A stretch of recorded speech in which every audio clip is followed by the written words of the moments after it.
ابو طالب اٹھے اور اٹھنے کے بعد ابو لہب کے کندھوں پر ہاتھ رکھا، دبایا اور رسول سے خطاب کر کے کہا قم یا سیدی یا مولائی فبلغ رسالتہم من ربک، اے میرے آقا و مولا آپ کھڑے ہو جائیے اور اس پیغام کو پہنچا دیجئے کہ جو اللہ نے آپ کو دیا ہے۔ چچا کہہ رہا ہے کس کو؟ ایک جوان کو، قم یا سیدی یا مولائی، اے میرے آقا و مولا آپ کھڑے ہو جائیے، فبلغ رسالتہم من ربک، اور اس پیغام کو پہنچا دیجئے کہ جو آپ کے رب نے آپ کو دیا۔ اللہ اکبر، یہ کوئی معمولی بات نہیں ہے۔ مکے کے کفار موجود ہیں، بڑے بڑے طاقتور موجود ہیں، ان تمام افراد کے درمیان جناب ابو طالب کہہ رہے ہیں قم یا سیدی یا مولائی، اے میرے آقا و مولا کھڑے ہو جائیے۔ اللہ اکبر، جناب ابو طالب نے کفار مکہ کے درمیان، سرداروں کے درمیان اعلان کیا کہ یہ میرا سید و سردار ہے۔ قم یا سیدی یا مولائی، اے میرے سید و سردار کھڑے ہو جائیے، فبلغ رسالتہم من ربک، اور اس حکم کو پہنچا دیجئے کہ جو اللہ نے آپ کو دیا۔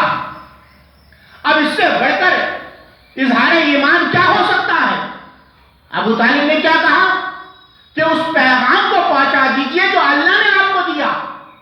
اس کا مطلب یہ ہے کہ ابو طالب بتانا چاہ رہے ہیں کہ میرا بھتیجا جو تم سے بات کر رہا ہے یہ اس کا پیغام نہیں ہے بلکہ اللہ کا بھیجا ہوا پیغام ہے۔ صلوات بھیجو محمد و آل محمد، یہ اللہ کا بھیجا ہوا پیغام ہے، یہ اللہ کا بھیجا ہوا رسول ہے۔ اب کسی میں ہمت نہیں تھی کہ جو اٹھ کر چلا جاتا، اور جب ابو طالب اس کو بٹھایا تب رسول نے اعلان کیا کہ دیکھو میں اللہ کا رسول ہوں، میں اللہ کا پیغام لے کر آیا ہوں، جو بھی میری نصرت کا وعدہ کرے گا وہ میرا جانشین ہوگا، وہ میرا ناصر ہوگا، وہ میرا وصی ہوگا، وہ میرا خلیفہ ہوگا۔ اب عزیزان محترم، اللہ اکبر، یہ ہے عظمت ابو طالب کہ ابو طالب نے ایسے مجمع میں رسول اللہ کو آقا و مولا کہا۔ بس عجب نہیں اللہ نے جواب دیا ہو، اے ابو طالب تم نے کفار مکہ کے درمیان میرے رسول کو اس وقت مولا کہا جب کوئی رسول کو رسول ماننے کے لیے تیار نہیں تھا، جب کوئی نصرت کے لیے تیار نہیں تھا، جب کوئی ان کو مولا ماننے کے لیے تیار نہیں تھا۔ اے ابو طالب تم نے ایسے ماحول میں میرے رسول کو مولا کہا، تو اب غدیر کے میدان میں ان مسلمانوں کے درمیان میں تمہارے بیٹے کی مولائیت کا اعلان کروں گا۔ صلوات علی محمد و آل محمد۔ یہ کوئی معمولی بات نہیں ہے۔ کس بنیاد پر؟ اعلان رسالت کی بنیاد پر۔ جب رسول نے تبلیغ شروع کی تو یہی کفار مکہ تھے جو کہتے تھے ابو طالب سے آ کر، اے ابو طالب آپ ان سے کہیے کہ اگر انہیں پیسہ چاہیے تو ہم پیسہ دینے کے لیے تیار ہیں، اگر انہیں حکومت چاہیے تو حکومت دینے کے لیے تیار ہیں، یہ جو چاہیں ہم ہر چیز دینے کے لیے تیار ہیں، لیکن یہ اپنا پیغام روک دیں، اپنی تبلیغ روک دیں۔ لیکن اللہ اکبر، جناب ابو طالب سے آ کر کیا کہا تھا کہ یہ ہمارے خداؤں کو برا کہتے ہیں، ان کو روکیے، ان کو منع کیجئے، یہ ہمارے خداؤں کو برا کہتے ہیں۔ یہ نہیں کہا کہ ابو طالب تم ان کی خبر کیوں نہیں لیتے کہ یہ ہمارے اور تمہارے خداؤں کو برا کہتے ہیں۔ کہنا تو یہ چاہیے تھا نا کہ یہ ہمارے اور تمہارے خداؤں کو برا کہتے ہیں، نہیں، باقاعدہ کفار مکہ نے کہا کہ یہ ہمارے خداؤں کو برا کہتے ہیں، ان کو روکو۔ کیا مطلب؟ مطلب یہ ہے کہ ان کا عقیدہ الگ ہے اور ہمارا عقیدہ الگ ہے۔ اگر ایک ہی عقیدہ ہوتا تو کفار مکہ کو کہنا ہی چاہیے تھا کہ یہ ہم سب کے خداؤں کو برا کہتے ہیں، ان کو روکو۔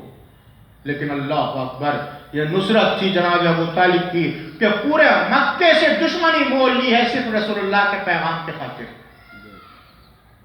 اور رسول اللہ اپنا ذاتی پیغام نہیں پہنچا رہے تھے بلکہ وہ اللہ کا پیغام پہنچا رہے تھے۔ بس اس ناصر کا نام ابو طالب ہے کہ جس کی وجہ سے آج ہم کلمہ پڑھ رہے ہیں۔ آج جو ہم مسلمان ہیں وہ کس کی طفیل ہیں؟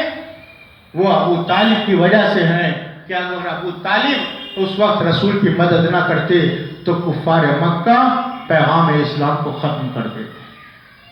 بس عزیزو، آج اسی کی تاریخ وفات ہے کہ جس پر اتنا بھروسہ تھا رسول اللہ کو. جب تک ابو طالب زندہ رہے رسول اللہ نے مکہ نہیں چھوڑا، مکے سے ہجرت نہیں کی. جب تک ابو طالب زندہ رہے مکہ نہیں چھوڑا. کیوں؟ اس لیے کہ ناصر موجود ہے، مددگار موجود ہے. لیکن جب جناب ابو طالب کی وفات ہو گئی تو رسول اللہ نے مکہ چھوڑ دیا اور مکہ چھوڑ کر مدینے کی طرف ہجرت کی. ایک ہی سال میں جناب ابو طالب اور اسی سال میں جناب خدیجہ کی وفات ہوئی. دونوں ایک ہی سال میں دنیا سے رخصت ہوئے. تو رسول اللہ کو اپنے چچا کی وفات پر اتنا غم تھا کہ پورے سال تک غم منایا اور اس سال کا نام عام الحزن رکھا. کیا رکھا؟ عام الحزن. پورا سال رسول اللہ نے غم منایا ہے خدیجہ کا اور ابو طالب کا. کیوں؟ اس لیے کہ خدیجہ کا احسان تھا کہ ان کی دولت اسلام پر صرف ہوئی اور ابو طالب کا احسان یہ تھا کہ ان کی نصرت تھی کہ جس کی وجہ سے پیغام اسلام عام ہو سکا. رسول اللہ نے بتایا کہ دیکھو جو تمہارا محسن ہو، جو تم پر احسان کرے اس کو فراموش نہ کر دینا، بلکہ اس کی خوشی میں خوش ہونا اور اس کے غم میں غم مغموم ہونا. بس عزیزو، جناب ابو طالب دنیا سے گئے ہیں اور اس وقت جناب رسول اللہ پر کتنا غم، کتنا صدمہ پہنچا ہے کہ پورے ایک سال تک غم منایا ہے. اور ابو طالب ہی صرف خود بھی نصرت اسلام نہیں کر رہے تھے بلکہ اپنے بچوں کو بھی اس طریقے سے تربیت دی کہ بچوں جب تک زندہ رہنا اسلام کی حفاظت کرتے رہنا.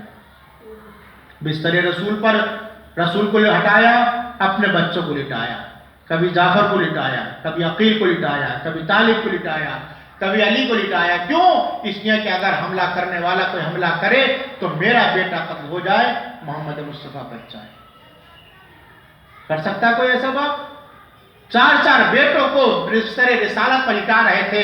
وہ کوئی معمولی بستر نہیں تھا بلکہ قربان گاہ میں لٹا رہے تھے کہ بیٹا قتل ہو جائے مصطفیٰ بچ جائیں، علی قتل ہو جائیں مصطفیٰ بچ جائیں، جعفر قتل ہو جائیں علی بچ جائیں، طالب قتل ہو جائیں علی بچ جائیں. ایک ایک بیٹے کو لٹا کر بتا دیا.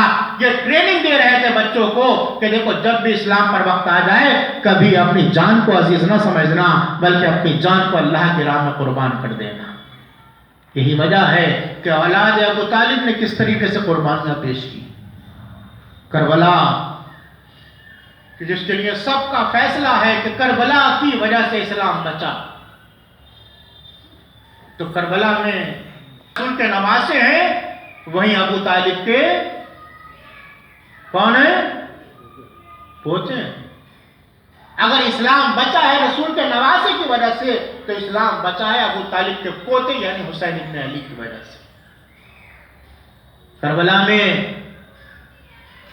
کسی کی اولاد اتنی زیادہ تعداد میں شہید نہیں ہوئی جتنی تعداد میں اولاد ابو طالب شہید ہوئی ہے. سب کے سب اولاد ابو طالب. ایک ایک کو آپ دیکھ لیجئے کہ جو بھی ہے وہ اولاد ابو طالب ہے کہ جو کربلا میں شہید ہوا. جناب امام حسین ابن علی ابن ابی طالب، ٹھیک ہے. جناب عباس ابن علی ابن ابی طالب. جناب علی اکبر ابن حسین ابن علی ابن ابی طالب.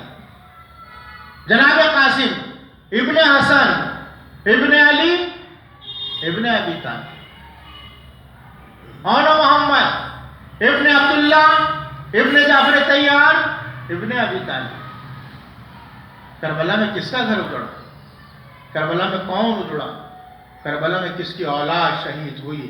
بس عزیزان محترم ایک تاریخ بتائے گی کہ کربلا میں اسلام کو اگر بچایا ہے تو اولاد ابو طالب نے بچایا ہے. اور کس انداز سے بچایا ہے کہ کسی سے صرف کسی مردوں کو قتل کر دیا جاتا ہے لیکن کربلا میں تو حسین کے بچوں کو بھی شہید کر دیا گیا، حسین کے جوانوں کو شہید کر دیا گیا. اور ایسے ہی شہید نہیں کیا گیا بلکہ 3 دن کے بھوکے پیاسے بچے الکش الکش کی صدائیں بلند کر رہے ہیں۔ ذرا تصور تو کیجئے کہ پانی کا قطرہ نہیں ہے، چھوٹے چھوٹے بچے ان کے ہاتھوں میں سوکھے کوزے، کبھی ایک خیمے میں جاتے ہیں کبھی دوسرے خیمے میں پیاتے ہیں، ہائے پیاس کی صدائیں بلند کر رہے ہیں۔ اللہ اکبر! ذرا اندازہ لگائیں کیا عالم ہوگا جب اس آواز کو عباس سنتے ہوں گے تو کیا گزر رہی ہوگی، جب سید سجاد نے سنا تو کیا گزر رہی ہوگی، جب علی اکبر سن رہے ہوں گے تو کیا گزر رہی ہوگی۔ اس لیے کہ بچے پانی مانگ رہے ہیں، پانی بہ رہا، دریا بہ رہا ہے، پانی موجود ہے، پرند پی رہے ہیں، حیوانات پانی پی رہے ہیں، لیکن پانی اگر بند ہے تو رسول کے بچوں پر بند ہے، اولاد رسول پر بند ہے، حسین کے بچوں پر پانی بند ہے، اور بچے پانی سے جابلہ ہو رہے ہیں۔ بس عزیزو، یہی تو وجہ تھی کہ جناب عباس آئے تھے اور آنے کے بعد کہا تھا اے